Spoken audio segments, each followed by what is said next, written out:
ಕನ್ನಡಿಗರಿಗೆ ಉದ್ಯೋಗ ಮೀಸಲಾತಿ ವಿರುದ್ಧ ಅಭಿಪ್ರಾಯವನ್ನ ಬಯೋಕಾನ್ ಸಂಸ್ಥೆ ವಿರುದ್ಧ ಕನ್ನಡಿಗರ ವಿರುದ್ಧ ಮೀಸಲಾತಿ ವಿರುದ್ಧ ಕನ್ನಡಿಗರಿಗೆ ಉದ್ಯೋಗದಲ್ಲಿ ಮೀಸಲಾತಿ ವಿರುದ್ಧ ಅಭಿಪ್ರಾಯವನ್ನ ವ್ಯಕ್ತಪಡಿಸಿದ ಕಿರಣ್ ಮಜುಮ್ದಾರ್ ಅವರ ಬಯೋಕಾನ್ ಸಂಸ್ಥೆ ವಿರುದ್ಧ ಈಗ ಜನಾಕ್ರೋಶ ವ್ಯಕ್ತವಾಗಿದೆ.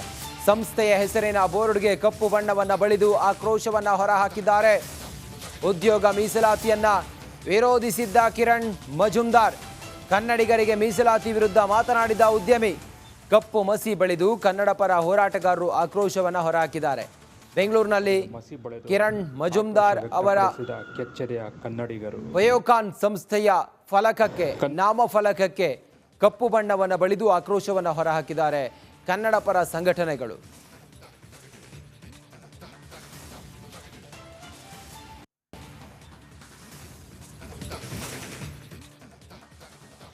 ಶಿರೂರಿನಲ್ಲಿ ಕ್ಷಣ ಕ್ಷಣಕ್ಕೂ ಕೂಡ ಆತಂಕದ ವಾತಾವರಣ ಮನೆ ಮಾಡಿದೆ. ಏನಾಗುತ್ತೋ ಯಾವ ಕ್ಷಣದಲ್ಲಿ ಅನ್ನುವ ಟೆನ್ಷನ್ ಶುರುವಾಗಿದೆ.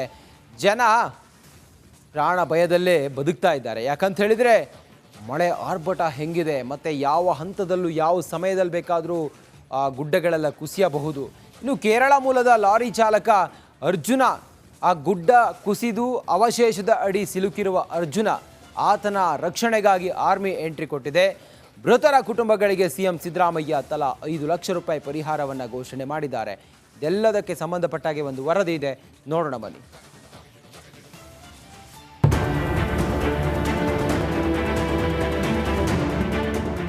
ಶಿರೂರು ಭಾಗದಲ್ಲಿ ಗುಡ್ಡ ಕುಸಿತ ಆದ ಬಳಿಕ ಸಾಕಷ್ಟು ಅವಾಂತರಗಳು ಸೃಷ್ಟಿಯಾಗಿತ್ತು. ಇವತ್ತಿಗೆ 7 ದಿನ ಆಗಿದೆ. ಇನ್ನು ಮಣ್ಣು ತೆರವುಗೊಳಿಸುವಂತ ಕಾರ್ಯಾಚರಣೆ ಮುಂದುವರೆದಿದೆ. ಗುಡ್ಡದ ಮೇಲ್ಭಾಗದಲ್ಲಿ ಮಣ್ಣು ತೆರವುಗೊಳಿಸುತ್ತಿರುವ ಹಿಟಾಚಿ ಸುಮಾರು 7-8 ಜೆಸಿಬಿಗಳಿಂದ ಮಣ್ಣು ಎತ್ತುವ ಕಾರ್ಯಾಚರಣೆ. ಲೋಡ್ಗಟ್ಟಲೆ ಮಣ್ಣಿನಡಿ ಸಿಲುಕಿರುವ ಲಾರಿ ಚಾಲಕ ಅರ್ಜುನ್ ರಕ್ಷಣೆಗೆ ಹರಸಾಹಸ. ರಕ್ಷಣಾ ಕಾರ್ಯಕ್ಕೆ ಧಾವಿಸಿದ ಸೈನ್ಯ. ಶಿರೂರು ಬಳಿ ಗುಡ್ಡ ಕುಸಿತ ಸ್ಥಳದಿಂದ ರಿಪಬ್ಲಿಕ್ ಕನ್ನಡ ಗ್ರೌಂಡ್ ರಿಪೋರ್ಟ್. ನನ್ನ ಬಲಭಾಗದಲ್ಲಿ ಗಮನಿಸಬಹುದು, ಅಲ್ಲಿ ಒಂದು ದೊಡ್ಡದಾದಂತಹ ಬಂಡೆ ಮೇಲೆ NDRF ತಂಡ ನಿಂತಿದೆ. ಜೊತೆಗೆ SDRF ತಂಡವು ಕೂಡ ಇಲ್ಲೇ ಬಿಡುಬಿಟ್ಟು ಮಣ್ಣನ್ನು ತೆರವುಗೊಳಿಸುವಂಥ ಕಾರ್ಯಾಚರಣೆ ಮುಂದುವರೆದಿದೆ. ಈಗ ಅರ್ಜುನ್ಗೆ ಸಂಬಂಧಪಟ್ಟಂಥ ಅರ್ಜುನ್ ಓಡಿಸ್ತಾ ಇದ್ದಂಥ ಲಾರಿಯ ಮಾಲೀಕರು ಹೇಳಿರುವಂತೆ GPS ಟ್ರ್ಯಾಕರ್ನಲ್ಲಿ ಇದೇ ಜಾಗದಲ್ಲಿ ಸಿಗ್ತಾ ಇದೆ ಅಂತೇಳಿ. ಸೊ ಹಾಗಾಗಿ ಆ ಒಂದು ಜಾಗದಲ್ಲಿ ಹುಡುಕಾಟ ಮುಂದುವರೆದಿದೆ. ಶಿರೂರಿನಲ್ಲಿ 6ನೇ ದಿನವೂ ಮುಂದುವರೆದ ರಕ್ಷಣಾ ಕಾರ್ಯ. ಮಣ್ಣಿನಡಿ ಸಿಲುಕಿರುವ ಅರ್ಜುನ್ ರಕ್ಷಣೆಗೆ ಹರಸಾಹಸ. ಘಟನಾ ಸ್ಥಳದಿಂದ republic Kannada ground report. Uttara Kannada ಜಿಲ್ಲೆ ಶಿರೂರು ಬಳಿ ಆ ಒಂದು ಗುಡ್ಡ ಕುಸಿದು ಅವಾಂತರಗಳ ಮಾಲೆಯನ್ನೇ ಸೃಷ್ಟಿಸಿದೆ. ಕೆಸರು ಮಿಶ್ರಿತ ಮಣ್ಣಿನ ಅಡಿ ಸಿಲುಕಿರುವ ಕೇರಳ ಮೂಲದ ಚಾಲಕ ಅರ್ಜುನ್ ಪತ್ತೆಗೆ ರಕ್ಷಣಾ ಕಾರ್ಯ ಮುಂದುವರೆದಿದೆ. ಗುಡ್ಡದ ಮೇಲ್ಭಾಗದಲ್ಲೂ ಹಿಟಾಚಿ ಮೂಲಕ ರೆಸ್ಕ್ಯೂ ಆಪರೇಷನ್ ನಡೆಸಲಾಗುತ್ತಿದೆ. ಗಂಗಾವಳಿ ನದಿಯಲ್ಲೂ ಬೋಟ್ ಮೂಲಕ ಸಿಬ್ಬಂದಿ ತೀವ್ರ ಶೋಧ ನಡೆಸುತ್ತಿದ್ದಾರೆ. ಅದು ನೋಡ್ತಾ ಇರೋದು ಗಂಗಾವಳಿ ನದಿ ತೀರದ ಪ್ರದೇಶದಲ್ಲಿ ನಾವಿದ್ದೇವೆ. ಕಳೆದ 6 ದಿನಗಳಿಂದ ಇಲ್ಲಿನ ಗಂಗಾವಳಿ ನದಿಯಲ್ಲಿ ಅಂದರೆ ನಾಪತ್ತೆ ಆದವರ ಶೋಧ ಕಾರ್ಯವನ್ನು ಸಂಬಂಧಪಟ್ಟ NDRF, SDRF, ಅಗ್ನಿಶಾಮಕ ದಳದ ಸಿಬ್ಬಂದಿಗಳು ಕೂಡ ನಡೆಸ್ತಾ ಇರುವಂಥದ್ದು. ಬಹಳ ಪ್ರಮುಖವಾಗಿ ಶಿರೂರಿನ ಗುಡ್ಡ ಕುಸಿತದ ನಂತರ ಇಲ್ಲಿ ಹಲವು ಸಾವು ನೋವುಗಳು ಸಂಭವಿಸಿರುವುದೆಂಬ ಶಿರೂರು ಬಳಿ ಗುಡ್ಡ ಕುಸಿದು ದುರಂತದಲ್ಲಿ ನಾಪತ್ತೆಯಾದವರ ಸಂಖ್ಯೆ ಮತ್ತಷ್ಟು ಏರಿಕೆಯಾಗಿದೆ. ಗೋಕರ್ಣ ಸಮೀಪದ ಗಂಗೆಕೊಳ್ಳದ ಯುವಕನಿಗಾಗಿ ಅವರ ತಾಯಿ ಠಾಣೆ ಮೆಟ್ಟಿಲೇರಿದ್ದಾರೆ. 5 ದಿನಗಳಿಂದ ಮಗ ಮನೆಗೆ ಬಂದಿಲ್ಲ ಎಂದು ದೂರು ನೀಡಿದ್ದಾರೆ. ಅತ್ತ ಲಾರಿ ಚಾಲಕ ಅರ್ಜುನ್ ಮಣ್ಣಿನ ಅಡಿ ಸಿಲುಕಿ ಜೀವನ್ಮರಣ ಹೋರಾಟ ನಡೆಸುತ್ತಿದ್ದಾರೆ. ಇತ್ತ ಗುಡ್ಡ ಕುಸಿತದಿಂದ 7 ದಿನಗಳಿಂದ ಇತರ ಲಾರಿ ಚಾಲಕರು ಗೋಳಾಡುತ್ತಿದ್ದಾರೆ. ಹೇಗಾದರೂ ಮಾಡಿ ನಮ್ಮನ್ನು ಕಳುಹಿಸಿಕೊಡಿ ಅಂತ ಮನವಿ ಮಾಡುತ್ತಿದ್ದಾರೆ. ಅಲ್ಲೆಲ್ಲ ತಗ್ಗದಿ ಬಿದ್ದಾವ ಸರ್, ಹಿಂಗಾಗಿ ನಮ್ಮ ಗಾಡಿ ಪಾಸ್ ಆಗಲ್ಲ ಸರ್. ಅಲ್ಲಿ ನೀವು 7 ದಿನ ಆಯ್ತಾ? ಇಲ್ಲಿಂದ ಎಲ್ಲೋ ಹೋಗ್ಬೇಕಿತ್ತು? 6 ದಿನ ಆಯ್ತು ಸರ್. ಎಲ್ಲೋ ಹೋಗ್ಬೇಕಿತ್ತು ನೀವು? ಕಾಸರಗೋಡು ಗೋಶಾಲೆ. ಎಲ್ಲಿಂದ ಬಂದಿರೋದು? ನಾವು ಯಾದವಾಡದಿಂದ ಬಂದೀವಿ sir, Belgaum district.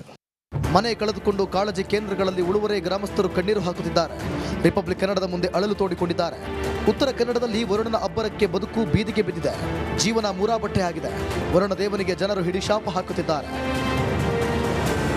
Bureau report, Republic Kannada. ಶಿರೂರಿನಲ್ಲಿ ನಡೀತಾ ಇರುವ ಮಿಂಚಿನ ಕಾರ್ಯಾಚರಣೆಯಲ್ಲೂ ಕೂಡ ಪಾಲಿಟಿಕ್ಸ್ ಜೋರಾಗಿದೆ. ಶಿರೂರಿಗೆ HDK ಭೇಟಿ ಕೊಟ್ಟ ಬೆನ್ನಲ್ಲೇ ನಾಯಕರ ದಂಡೆ ಹರಿದು ಬರ್ತಾ ಇದೆ. ಯಾರ್ಯಾರು ಭೇಟಿ ಕೊಟ್ಟರು ಅನ್ನೋದರ ಒಂದು ವರದಿ ಇಲ್ಲಿದೆ ನೋಡಿ.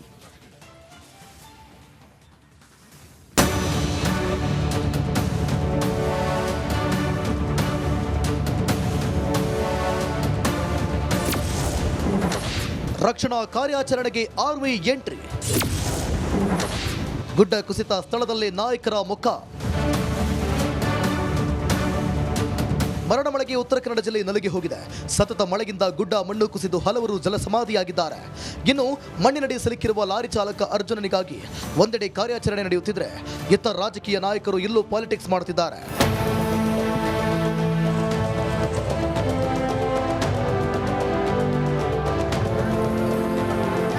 ಮಳೆ ದುರಂತದಲ್ಲೂ ನಾಯಕರು ರಾಜಕೀಯ ಮಾಡುತ್ತಿದ್ದಾರೆ.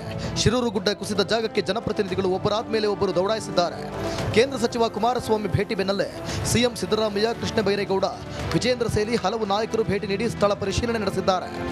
ಇವತ್ತು ರೆಸ್ಕ್ಯೂ ಆಪರೇಷನ್ಗೆ SDRFನಿಂದ 44 ಜನ ಮತ್ತು NDRFನಿಂದ 24 ಜನ ಮತ್ತು ಇವತ್ತು ಮಿಲಿಟ್ರಿಯಿಂದಲೂ ಕೂಡ ಬಂದಿದ್ದಾರೆ. 44 ಜನ ಮಿಲಿಟ್ರಿಯವರು ಕೂಡ ಬಂದಿದ್ದಾರೆ. ಅವತ್ತಿನಿಂದ ಇವತ್ತಿನವರಿಗೆ ಕ್ಲಿಯರೆನ್ಸ್ ಮಾಡ್ತಕ್ಕಂಥ ಕೆಲಸ ನಡೀತಾ ಇದೆ. ಗುಡ್ಡ ಕುಸಿದಿರುವ ಜಾಗದಲ್ಲಿ ಸಚಿವ ಕೃಷ್ಣ ಬೈರೇಗೌಡ ಮೊಕ್ಕಾಂ ಹೂಡಿದ್ದಾರೆ. ಇನ್ನು ಸ್ಥಳಕ್ಕೆ ಸಿಎಂ ಸಿದ್ದರಾಮಯ್ಯ ಕೂಡ ಭೇಟಿ ನೀಡಿದ್ದು ಅಧಿಕಾರಿಗಳಿಂದ ಮಾಹಿತಿ ಪಡೆದಿದ್ದಾರೆ. ಇನ್ನು RV ದೇಶಪಾಂಡೆ ಸ್ಥಳಕ್ಕೆ ಭೇಟಿ ಕೊಟ್ಟು ಪರಿಶೀಲನೆ ನಡೆಸಿದ್ರು. ಲಾರಿ ಚಾಲಕ ಅರ್ಜುನ್ ರಕ್ಷಣೆ ಭರದಿಂದ ಸಾಕ್ತಿದೆ. ಚಾಲಕ ಅರ್ಜುನ್ ಬದುಕಿ ಬರಲಿ ಎಂದು ಪ್ರಾರ್ಥಿಸುತ್ತೇನೆ ಎಂದರು. ಪಾಪ ಬದುಕಿದ್ರೆ ಅವ್ರು ಉಳಿಸ್ಬೇಕಲ್ಲ, ಹಾಗಾಗಿ ನೇರವಾಗಿ ಬಾಡಿ ಎಲ್ಲೇ ಇದೆ ಅಂತ ಅವ್ರು ಏನು ಸರಿಯಾಗಿ ಹೇಳಿದರೆ ತಕ್ಷಣ ಅಧಿಕಾರಿಗಳು ಕ್ರಮ ತಗೊಳ್ಳೋ ಸಾಧ್ಯತೆ. ಈಗ ಸುಮ್ಮನೆ ಮತ್ತು ಅವ್ರು ನೋಡಿ ಈಗ ಹೇಳ್ತಾ ಇದ್ದಾರೆ, ಅವ್ರು ಎಲ್ಲೇ ಹೇಳಿದ್ರು ಅಲ್ಲೇ ನಮ್ಮ ಅವ್ರ GPS ಮುಖಾಂತರ ನಮ್ಮ ಅಧಿಕಾರಿಗಳು ಕೆಲಸ ಮಾಡ್ತಾ ಇದ್ದಾರೆ ಅಂತ.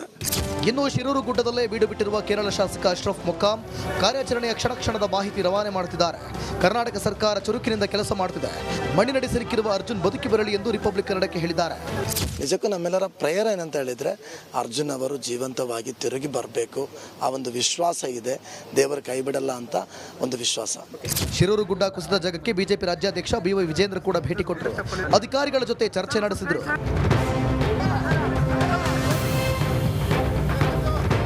ಇನ್ನು 10 ಲಕ್ಷ ಪರಿಹಾರ ಕೇಳಿದ್ದ ಮಂಕಾಳ ವೈದ್ಯಗೆ ಕೇಂದ್ರ ಸಚಿವ HDK ತಿರುಗೇಟು ನೀಡಿದ್ದಾರೆ. ಅವರು ಕೇಳಿದಷ್ಟು ಪರಿಹಾರ ನೀಡಲು ಸಾಧ್ಯವಿಲ್ಲ ಎಂದಿದ್ದಾರೆ. 10 ಲಕ್ಷ ಕೊಟ್ಟಿದ್ದು ನಾವು ಎಲ್ಲೂ ಕೇಳೇ ಇಲ್ಲ, ನಾವು ಮನೆ ಬಿದ್ದೋದಂಥವ್ರಿಗೆ ಅಂತ ಅಂದ್ಬಿಟ್ಟು ನೆನ್ನೆ ಒಂದು ಹೇಳಿಕೆ ಕೊಟ್ಟಿದ್ದಾರೆ. ಬಹುಶಃ ಅವ್ರಿಗೆ ಏನಾದರೂ ಸಮಯ ಸಿಕ್ಕಿದ್ರೆ ಕೊಡಗುಗೆ ಹೋಗಿ ನನ್ನ ಕಾಲದಲ್ಲಿ ತೆಗೆದುಕೊಂಡು ನಿರ್ಧಾರ ಇದೆಯಲ್ಲ, 1,000 ಮನೆಗಳನ್ನು 10 ಲಕ್ಷ ರೂಪಾಯಿ ವೆಚ್ಚದಲ್ಲಿ ಕಟ್ಟಿರ್ತಕ್ಕಂಥದ್ದು ಅಷ್ಟೇ ಅಲ್ಲ, 1 ಲಕ್ಷ ರೂಪಾಯಿಗಳನ್ನು ಪರಿಹಾರ ಕೊಟ್ಟಿದ್ದೇವೆ. ಅದಕ್ಕೆ ಅದರ ಜೊತೆಗೆ 50,000 ರೂಪಾಯಿ ಅವರಿಗೆ ಪದಾರ್ಥಗಳೇನು ವಸ್ತುಗಳು ನಾಶ ಆಗಿತ್ತು ಅದಕ್ಕೆ ಪರಿಹಾರ ಕೊಟ್ಟಿದ್ದೇವೆ. ಇವತ್ತು ನನ್ನ ಕಣ್ಣು ಮುಂದೆ ಇವತ್ತು ಅವ್ರ ಪಾಪ ಗೊತ್ತಿಲ್ಲದೆ ಹೋಗಿ ನೋಡ್ಕೊಂಬರ್ಬೇಕು, ಸಾಧ್ಯವೇ ಇಲ್ಲ ಕೊಡಲಿಕ್ಕೆ. ಯಾರು ಕೊಟ್ಟಿದ್ದಾರೆ ಅಂತ ನೆನ್ನೆ ಹೇಳಿಕೆ ಕೊಟ್ಟಿದ್ದಾರೆ. ಒಂದು ಕಡೆ ನಾಯಕರು ಸಾಲು ಸಾಲಾಗಿ ಭೇಟಿ ಕೊಡ್ತಿದ್ದಾರೆ. ಇದರ ಮಧ್ಯೆ ಉಳುವರೆ ಗ್ರಾಮಸ್ಥರ ಕಣ್ಣೀರನ್ನ ಕೇಳೋರೇ ಇಲ್ಲದಂತಾಗಿದೆ. ಯಾಕಂದ್ರೆ ಕಳೆದ 7 ದಿನದಿಂದ ಕಾಳಜಿ ಕೇಂದ್ರದಲ್ಲಿ ಗ್ರಾಮಸ್ಥರು ನರಳುವಂತಾಗಿದೆ. ಇದಕ್ಕೆಲ್ಲ ಸರ್ಕಾರ ಯಾವಾಗ ಪರಿಹಾರ ಒದಗಿಸುತ್ತೋ, ಜನರ ನೋವು ಇನ್ಯಾವಾಗ ನೀಗುತ್ತೋ ಏನೋ. Bureau report, Republic Kannada. ಹಾಸನದಲ್ಲಿ ಈ ಬಾರಿ ಸುರಿದ ಭಾರೀ ಮಳೆಗೆ ಶಿರಾಡಿ ಘಾಟ್ ನಲುಗಿ ಹೋಗಿದೆ. ಹಲವೆಡೆ ಗುಡ್ಡ ಕುಸಿತ ಇದೆ. ಕೇಂದ್ರ ಸಚಿವ ಕುಮಾರಸ್ವಾಮಿ, ವಿಪಕ್ಷ ನಾಯಕ R ಅಶೋಕ್ ಪ್ರವಾಸ ಮಾಡಿ ನೆರೆ ಹಾನಿ ಪ್ರದೇಶಗಳನ್ನು ಪರಿಶೀಲನೆ ಮಾಡಿದ್ದಾರೆ.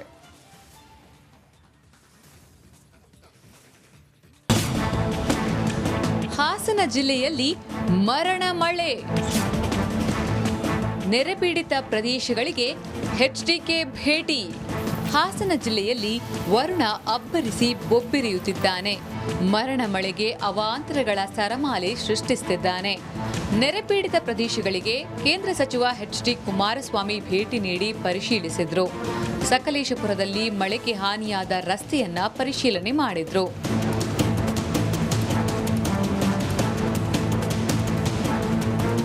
ರಾಜ್ಯ ರಾಜಧಾನಿ ಹಾಗೂ ಕರಾವಳಿ ಸಂಪರ್ಕದ ಕೊಂಡಿಯಾಗಿರುವ ಶಿರಾಡಿ ಘಾಟ್ ರಸ್ತೆ ವೀಕ್ಷಿಸಿದ ನಂತರ ರಸ್ತೆ ಕಾಮಗಾರಿಯಲ್ಲಿ ಕಳಪೆ ಮತ್ತು ತಾಂತ್ರಿಕತೆಯಲ್ಲೂ ದೋಷ ಇರುವುದನ್ನು ಸೂಕ್ಷ್ಮವಾಗಿ ಗಮನಿಸಿದ್ದೇನೆ ಅಂತ ಹೇಳಿದ್ರು. ಕಳಪೆ ಕಾಮಗಾರಿ ಇಲ್ಲಿ ಇಂಥ ಒಂದು ನಮ್ಮ ಪಶ್ಚಿಮ ಘಟ್ಟಗಳಲ್ಲಿ ಕೆಲಸ ನಿರ್ವಹಣೆ ಮಾಡಬೇಕಾದ್ರೆ ನಮ್ಮ ಇಂಜಿನಿಯರ್ಸ್ಗಳು ಸಹ ಸ್ವಲ್ಪ ಅವರ ಒಂದು ಪರಿಣಿತಿಯನ್ನು ಇಲ್ಲಿ ಉಪಯೋಗ ಮಾಡಬೇಕಾಗತ್ತೆ. ಇವೆಲ್ಲ ಹುಡುಗಾಟಿಕೆಗೆ ಮಾಡ್ತಕ್ಕಂಥ ಕೆಲಸಗಳಲ್ಲ. ನಾನು ಏನು ಕಣ್ಣಾರೆ ನೋಡಿದ್ದೇನೆ. ನಾನು ಕೇಂದ್ರದ ನಮ್ಮ ಭೂ ಸಾರಿಗೆ ಸಚಿವರ ಹತ್ರನೂ ಚರ್ಚೆ ಮಾಡ್ತೇನೆ. ಎಲ್ಲ ಇರ್ತಕ್ಕಂಥ ವಿಷಯಗಳ ಮಾಹಿತಿಗಳನ್ನು ಅವ್ರಿಗೆ ಕೊಡ್ತೀನಿ. ಇನ್ನು ಸಕಲೇಶಪುರ NH 75 ರಸ್ತೆಯನ್ನ ವಿಪಕ್ಷ ನಾಯಕ ಆರ್